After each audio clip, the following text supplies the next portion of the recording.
Hi everyone, it's a pleasure to meet you today. My name is Ron Beleno, and I would like to thank the organizing committee of the Gerontech and Innovation Expo Come Summit. Thank you for inviting me to present today, and I will be talking about the topic of caregiving and technology. For example, we're going to talk about how can technology support caregivers in facilitating aging in place. We'll also talk about the importance of the participation of caregivers in co-creating suitable gerund technology.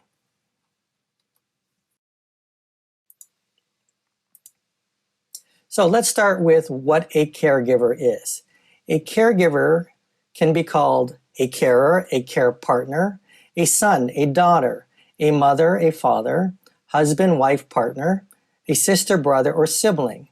A caregiver can be a grandchild, a friend, a neighbor.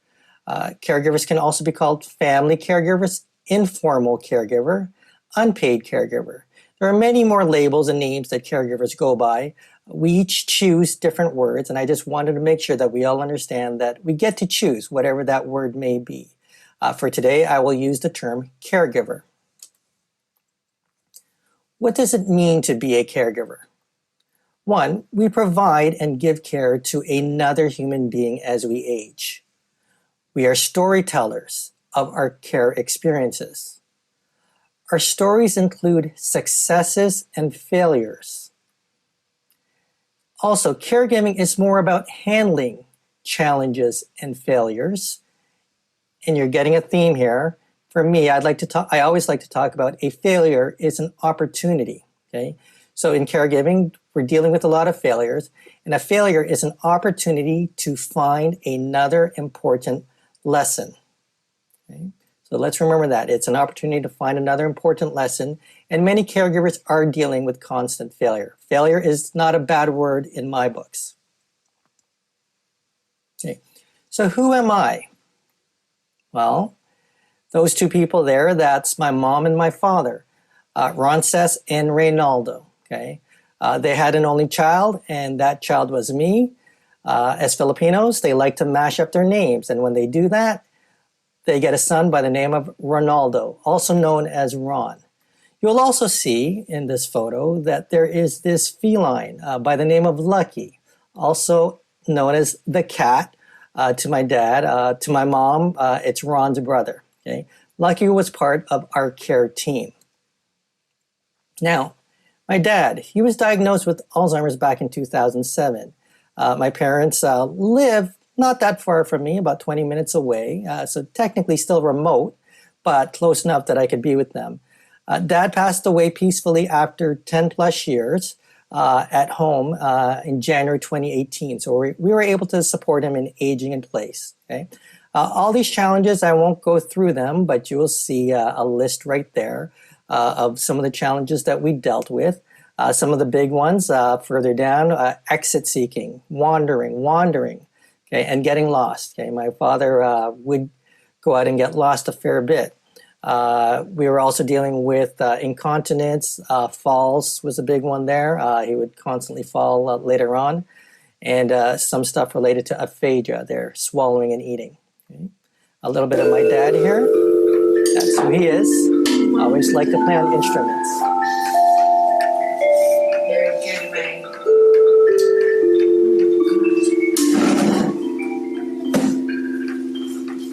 Very good. That was in his day program that he would go to. So to answer the question, who am I?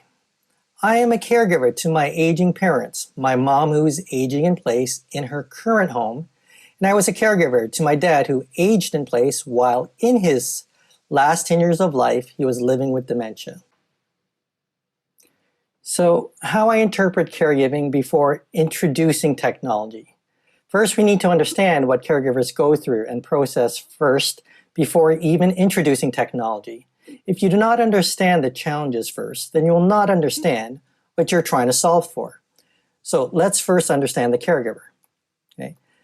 For me, I look at this as a game of numbers. Okay? And there's two parts here, the game and numbers. Okay? So this is a slide that I use, that I've been using for many years when I was trying to solve for all the challenges we're dealing with. We're not going to go into this in detail, but just briefly, there's players involved. There's individuals, family, friends, plus a whole list of others that are part of this team. There are all these variables, specifically the 5 at the bottom: emotions, financials, time, energy, and psychographics. Each one has its own challenge, and Gerontech technology can solve for many of these. For example, emotions, stress, fear constantly are going up. Confidence goes down. Many other emotions that you could be solving for. Resources such as financials and time, spending money, saving money. Is the Gerontech technology an investment versus an expense? Okay, are we going to get a return there? Time.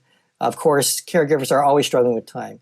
Energy, such as sleep, physical health, and mental health is quite important. And I'd like to introduce this to many people, psychographics. Many people don't really know about this, but for me, I find that quite important for caregivers. That would be specifically the one that I'm focusing on, are values. What do caregivers and older adults value? Okay, so that's what I like to talk about. The calculating caregiver. Okay, so I'm going to talk about the calculating caregiver, that caregivers are constantly calculating on how to deal with challenges. Okay, I like to use this thing called the ROs, the return on. Okay, and caregivers are constantly figuring this out without them knowing this. Many don't realize that they're trying to figure out the return on investment, return on time. Those are two popular ones. But what about return on other things such as technology, tools, emotions, quality of life? Return on your values, return on whatever it is that's important to you, okay, at that moment in time, okay? So these returns, or the ROs, okay, you could quantify them. So they're return on the numbers. Now, when I was planning this and putting this together, did not realize that it actually would spell the Rons, which happens to be my name. So you could use this, you could always remember the Rons, remember me, and just remember, okay, what's the calculation that's going on here, okay? As well, there is something here that I'd like to use here called leverage. Many of you know what leverage is. I know you can't see the yellow there properly, but that's pretty much leveraging technology, knowledge, what else is there, skills. That is something that's quite important that we use to try and make things much easier for all of us. So Gerontech technology is to help leverage things out, okay, and make it simpler. Technology. So I just started using the word simple. To me, technology is simply a tool, okay? Therefore, Gerontech technology, in my mind, is another way of saying gerontoology. That's the word I'm going to use, okay? I don't get caught up on the word tech, which many people get excited about. It's simply a tool, okay? I'm going to show you two examples, okay, of my mom and my dad, with their permission when my dad was still alive, and as well as my mom recently. Okay. That's my dad. He's about to go off on his own, okay, at a time when he's not supposed to. This is about 8 years ago. Hi, Ronan. How are you? Where are you? I'm over here. How come you down here? So I think you can watch two videos at once. I'm Just going to start relax, playing the okay? other video at the same time. Okay. You stay home, okay? Yeah, here. Yes, So my dad, Okay, He's but you have to stay relaxing there okay, with Dad? Lucky. Okay. Okay, that was about 8 Okay, years just ago relax. when Internet of Things were still Okay, coming how's around. Lucky? And here's my mom recently, with her permission to Yeah, share. where's Lucky? She's with her Filipino class, dancing. Upstairs. Okay, who's that right there on the floor? And to have a teacher all the way in Hawaii. So this is all remote care. Many of you are familiar with it, but for me it was a big deal to use this kind of technology to care for mom as well as care for dad.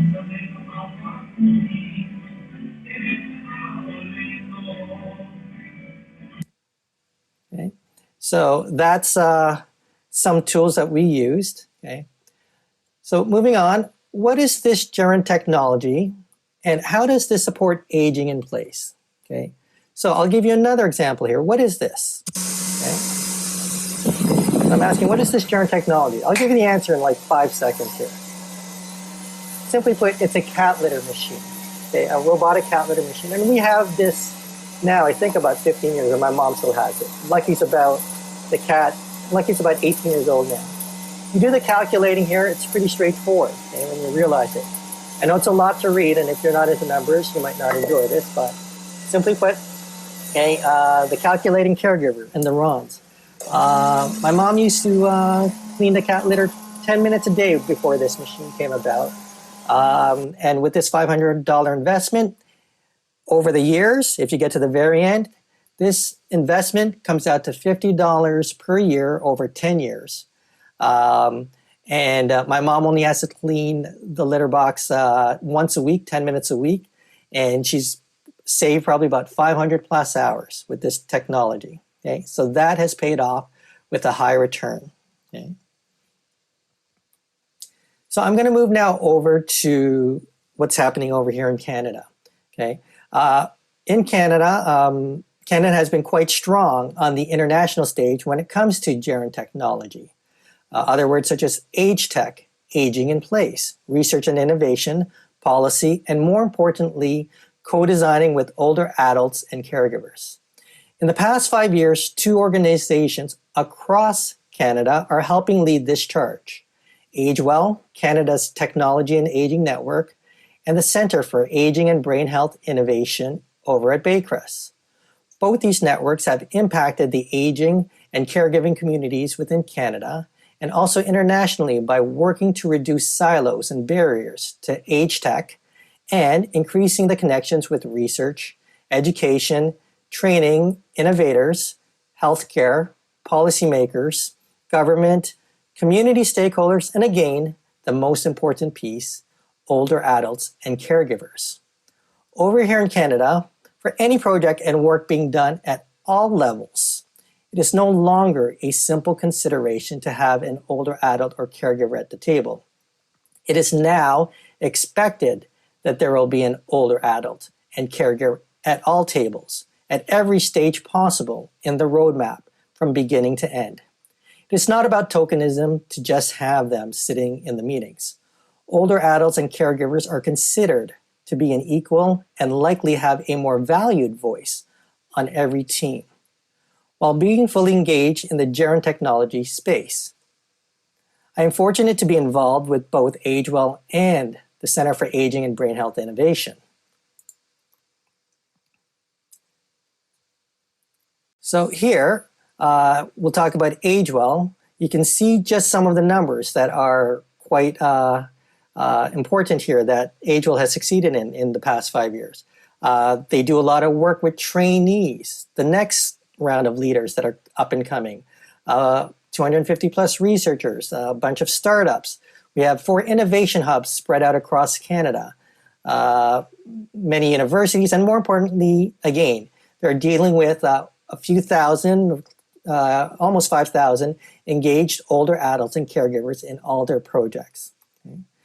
That's just some pictures of older adults involved, specifically on the right side there, the Older Adult and Caregiver Advisory Committee that AgeWell has that I'm co-chairing there, as well as on the left side, one of the summer institutes where we have innovators, researchers, trainees, plus older adults and caregivers there.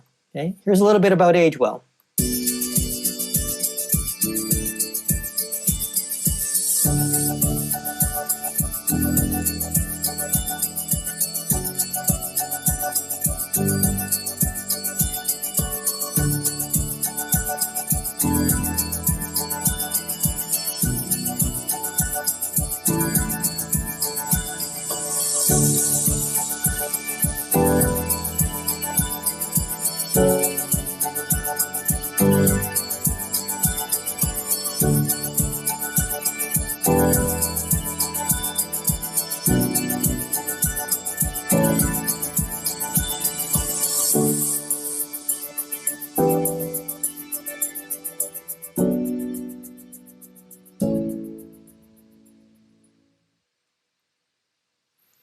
So a little more about AgeWell. AgeWell is focusing on 8 challenge sets. Chances are, if you are in the gerontechnology space, what you're solving for, some of the solutions, it's probably going to fall into one of these 8 challenge sets that are listed here. As well, recently, AgeWell did a study, a survey over related to COVID, tech use by older Canadians for health, wellness, and independence in the time of COVID-19. It shows here in Canada that there are many Canadians that are older adults quite comfortable using technology. If you wanted to take a look at that, you could click on, well, not click, but you can actually go to that link there. And also, many of the older adults and caregivers on our advisory committee helped with a write-up on personas and scenarios, okay, about living under COVID-19. And you can check it out there as well. I think it's worth a check if you're interested in. I would suggest as well that you might want to consider subscribing to AgeWell's newsletter for many of the updates and what's going on here in Canada. Okay. Now, as for the Center for Aging and Brain Health Innovation, otherwise known as CABI, C-A-B-H-I, the Center for Aging and Brain Health Innovation is led by Baycrest, helps innovators develop, disseminate, scale, and promote adoption of promising innovations in the aging and brain health sector. Okay, I'll zoom in here just a little bit. Just some of the stats that you could see with all the projects worldwide. Many older adults and caregivers involved in innovation projects. And you could see a list of the numbers of the researchers and clinicians that CABI is working with. That's just a nice little shot of the seniors advisory panel that I happen to be on. I'm just kind of quite honored to be the only person that's on the seniors panel that's not a senior. I still got a few decades until that, but I somehow got in there. So here's a little bit about the seniors advisory panel. How can you be sure that your solution will be successful? As an innovator, this is one of your biggest challenges. We can help. The members of the CABI Seniors Advisory Panel bring wisdom from work and life to enhance your understanding of the needs of seniors. We can support you at all stages of your project. We can help assess the value of your idea, identify the critical metrics to collect in a pilot, and participate in your study or focus group. CABI-funded projects can email their portfolio manager today to take advantage of this unique service. The CABI Seniors Advisory Panel, innovating with seniors for seniors.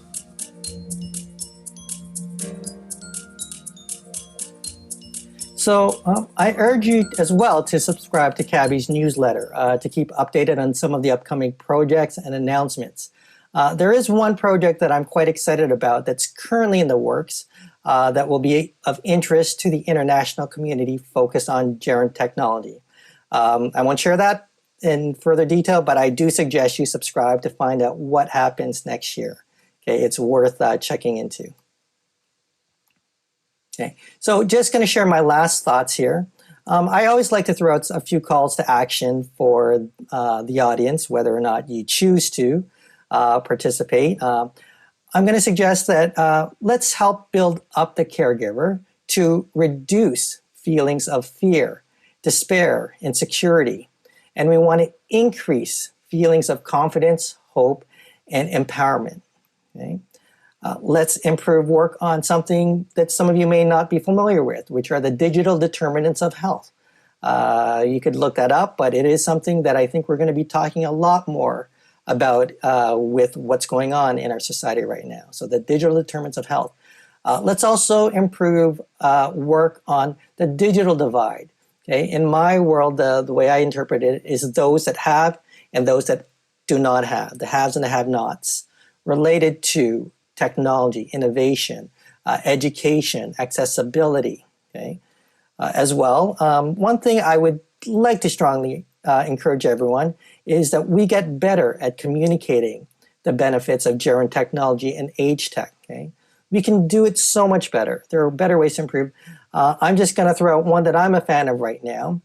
This is a site here from Dr. Julie Fayetta, who is part of AgeWell. She's part of the AgeWell community. And recently she started doing YouTube videos and tweets in a unique way and trying to connect people with Gerontech technology and what she's trying to share there, the knowledge about that technology. So if you can, check it out and subscribe. Okay? Lastly, make sure you consistently involve older adults and caregivers in your projects throughout the whole process. So that's my call to action. So I want to just say again, thank you to all of you, and I look forward to continuing this in our conversation coming up. Thanks.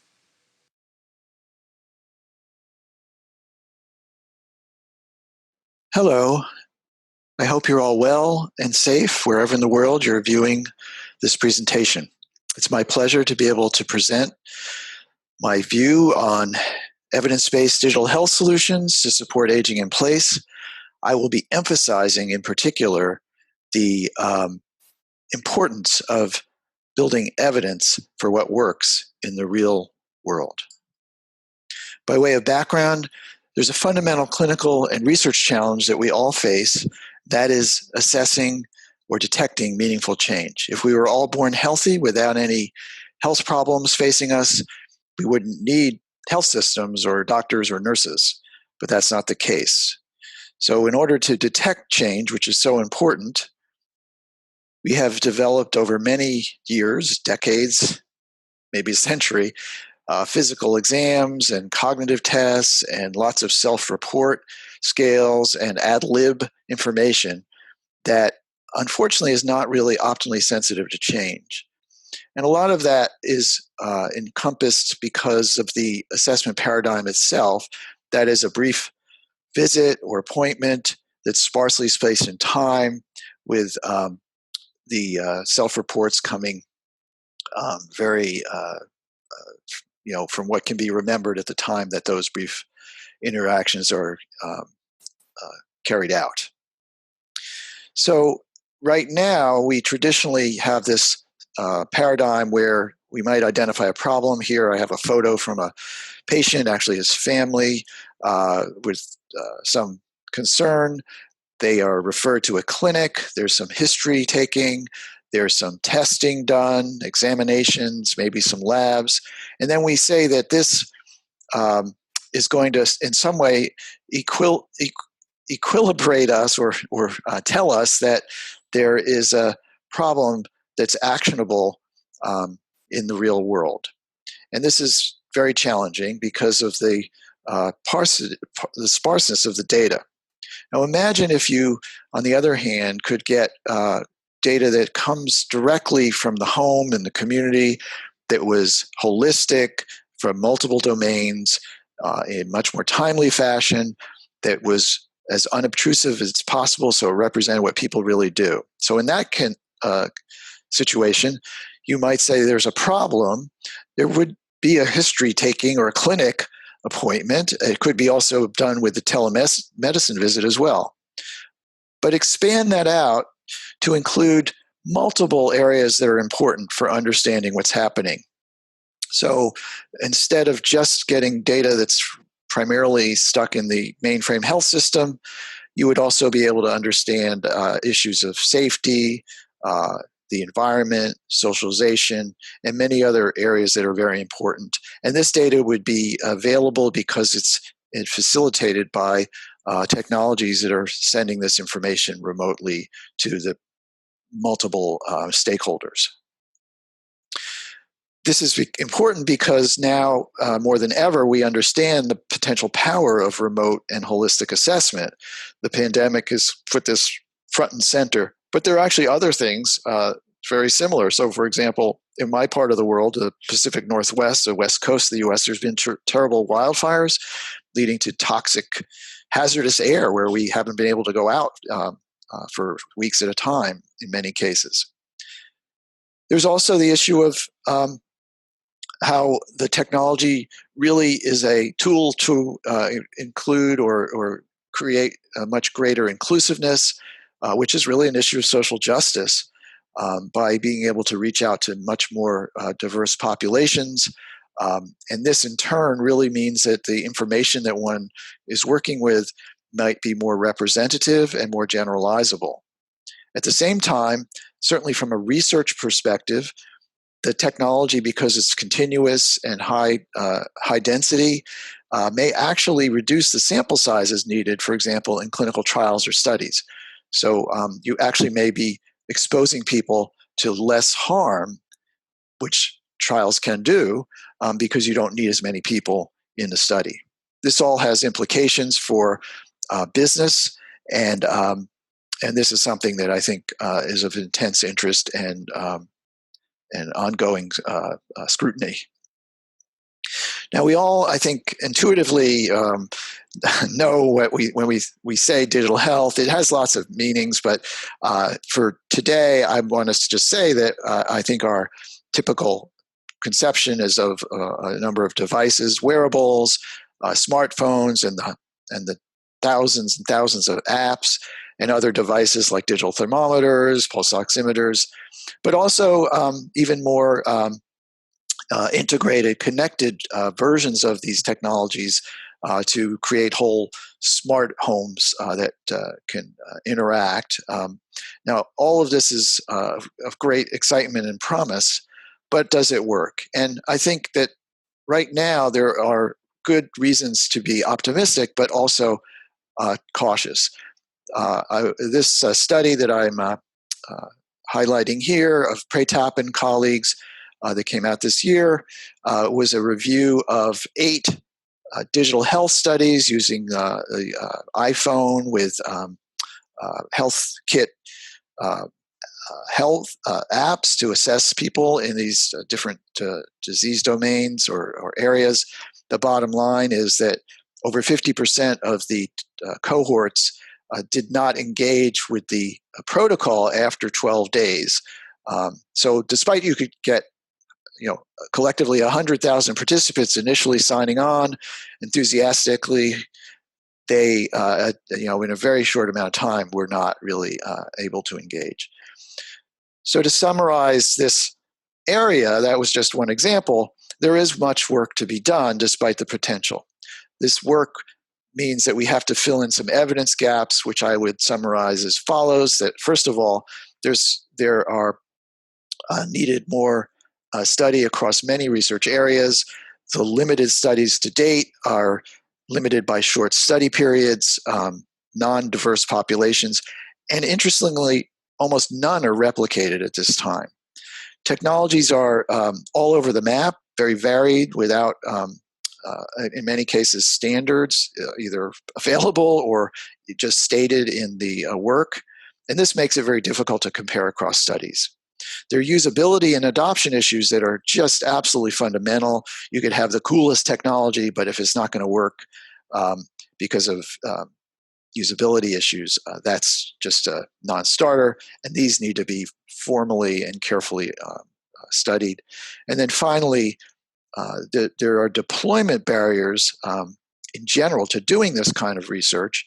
The ease of use of the technologies itself, combining them, integrating them, it takes a lot of different kinds of research expertise. Working in this field, there are lots of clinical and business cultures that can sometimes make it challenging to move forward quickly. And then, of course, there are various costs involved. The bottom line is there is still some need for evidence of what is efficacious or effective in using and deploying these technologies. And this turns me to the current CART, Collaborative Aging Research Using Technology Initiative that the U.S. National Institute of Health and Veterans Affairs agencies put forward a few years ago. My group and I were fortunate to win this award to create a platform that would spur wider use of these methods across aging research to build that evidence. Importantly, it's technology agnostic, so it's not about a particular device, operating system, but it has to be open to many different uses and use cases. And it needs to be open, shareable, and scalable. These are really important principles. Finally, I would say that the importance of working with the aging community in general is that it be as unobtrusive as possible and fit for purpose to be able to be used long-term and assess multiple domains of function and wellness. And what you see in the graphic on the left is a home with no technology, but with buckets of function. These are the domains that are really important to maintain good health and wellness. Now, what the CARD initiative has done is create a technology platform that allows one to incorporate a number of different technologies, whether it's a wireless bioimpedance scale, passive IR sensors, wearables, or apps for phones, electronic pill boxes to monitor medication behavior, safety, or driving abilities, sleep abilities or nighttime activity with a bed mat, or the indoor environment, looking at temperature or light in a home, for example. All of this is available, plus the ability to put in new sensors as they come out. We don't throw away the baby with the bathwater. So here we also emphasize that conventional assessments are still important, whether it's lab data or EMR data or external environment data, such as what the weather might be or the air quality. The data then is importantly securely sent to a back-end server system for sharing with multiple investigators. This system is important, but it's really just a system. Behind that system is a methodology or way of doing the research. And so here I'm emphasizing that it's an iterative process that begins fundamentally with understanding the stakeholders and the people who are involved in the study based on the use case and what people are trying to do. Whether it's using focus groups, surveys, or any number of procedures, one needs to understand very carefully what is at stake for the users. Looking at the technology carefully itself, at a technical level, its reliability, its technical capabilities is a key feature as well. But even beyond just looking at that in a very focused way, one needs to look at it in a more daily, everyday world use. And this is where the idea of life laboratories comes in. That is, people who have the platform and the technologies in their home, using it every day, or actually not really necessarily using it, but experiencing it their lives every day, to really understand how things might work or not in the real world. Ultimately, it's the data that's important, and the data is cuts across all levels of iterative research to create good evidence. So how about some examples? Here I'm just showing I'm going to show a couple of examples. So here's computer use. It's an indicator of cognitive function, and it can also be used to self-report all kinds of other important aspects I'll talk about in a moment. Here just showing computer use declines as a person's memory declines. So people with mild cognitive impairment, clearly their daily use of a computer changes. Mobility, fundamental to all or many aspects of aging. People's variability in, for example, walking speed shown here clearly changes in different ways as people develop cognitive impairment.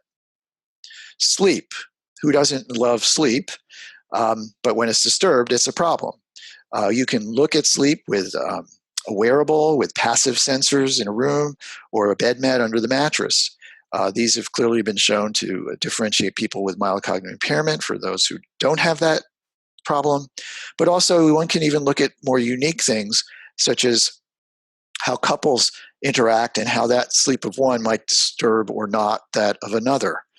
Whose sleep disorder is it, after all? And then finally, just as another example, social engagement, a very important area. Here showing time together, time apart, and time out of a home can be measured passively over many, many weeks or months or years. And this could be an indicator of being together in a positive way or not, whether as a caregiver or just in terms of normal social interaction. Digital technology and the assessment tools that I've described are not magic. It's unsupervised data, and there's certain things that can't be really determined except by directly asking. These are particularly internal states like mood. Are you down in blue? Are you lonely? Do you have pain? So these are questions that we've learned have to be asked frequently. We've found that asking once a week for a survey online is very well adhered to, and it provides unique and important data for many reasons. Interestingly, while this data is collected, one can, in the background, also look at other physical factors, such as how the finger moves across the screen or a mouse is moved. It turns out people's mouse movements differentiate those from who have mild cognitive impairment, as another example. Also fundamental to this kind of activity is validation. There are many levels of validation here, just kind of emphasizing, for example, for computer use, you can validate this looking at the loss of volume in the brain that's indicative of Alzheimer's disease, shown on the MRI scan here, or even in this case, these unique volunteers who donated their brain when they died, and we could show that the change in computer use over time was correlated to the intensity of Alzheimer's pathology in the brain at death. I want to turn to now, though, the issue of what's happening today and just give an idea about how we can transform the evidence we build using remote technologies. Here, I'm showing work of a colleague, Michael Young, using the same platform, but here tuned for use in long-term care in a study that he calls Moderate, which is a study looking at how agitated behaviors unfold over time and how they may be affected by the environment, light, temperature, noise. These are things that can be measured passively in the environment and turn out to be very powerful mediators of these behaviors. And at the same time, as you can imagine, one can't ask a person with later stages of dementia to self-report, or the staff even. They have way too much to do anyway. And now we can't even go into these facilities. So this is an entirely passive way of getting this information. Just to show you an example here of how that data might look or inform. This is not the data of August Cedar, Alzheimer's first patient, but just to point out that people should remember that this was one of the key, agitation was one of the key problems that she was observed to have. Here you're seeing a graph over a couple months of actigraph data, just total activity counts. What's important to realize is if you look at the events that were occurring, the medication events in particular in this case, you can see clear cause-effect kinds of N of 1 results. So in the beginning, the person had some agitation. They were accidentally given too much medication, were basically severely sedated. There was no activity. This was only actually discovered initially by the sensing. They did improve after some adjustment, but then they had some more recurrence of agitation with some additional dosing of medication. Just an example to give a sense of how potentially informative this kind of approach can be. More recently, the pandemic has also shown us some interesting, important things that we need to know. So we know that when the pandemic started, it changed our behavior.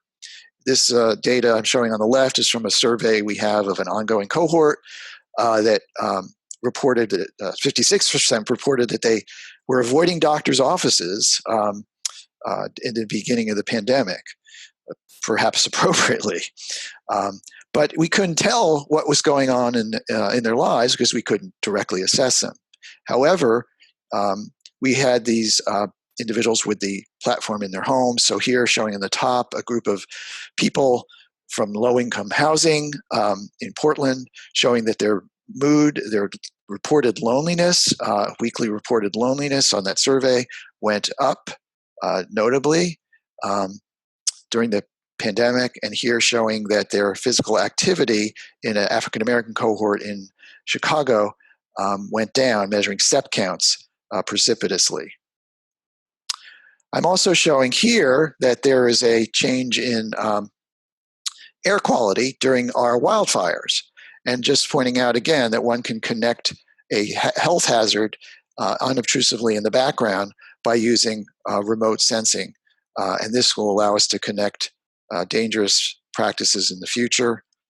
And then finally, that we need to be able to deploy these mechanisms in the real world.